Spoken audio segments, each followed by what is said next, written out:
तिकडे वसई विरार पालिकेच्या रुग्णालयांना बनावट औषध गोळ्यांचा पुरवठा करण्यात आलाय। बनावट औषधांचा मोठा स्कॅम उघड झालाय। वालिव पोलीस ठाण्यात या प्रकरणी गुन्हा दाखल झालाय। मुख्य सूत्रधार विजय चौधरी नागपूरच्या तुरुंगात असून सुद्धा बनावट औषधांचं रॅकेट चालवतो।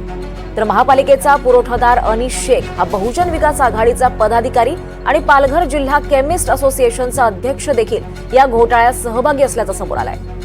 बनावट औषधं पुरवणाऱ्या विरोधात कठोर कारवाई करून त्यांना काळ्या यादीत टाकावं, अन्यथा तीव्र आंदोलनाचा ठाकरे गटानं इशारा दिलाय।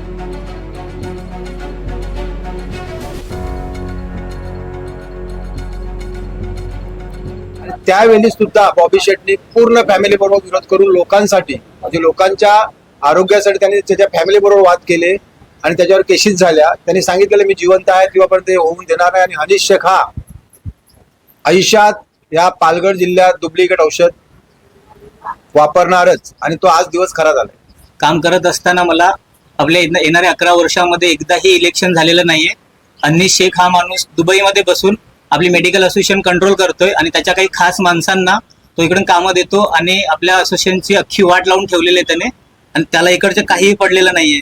तर कोणत्याही हॉटेलमध्ये बसायचं, 4 मेडिकल गोळा करायचे आणि एकदम मीटिंग लावून स्वतःला स्वयंघोषित अध्यक्ष समजायचं।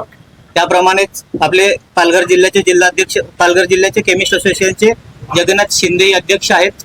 त्यांनाही या मेडिकल असोसिएशनची किंवा आपल्या केमिस्ट परिवाराची कोणतीही काही काळजी पडलेली नाहीये।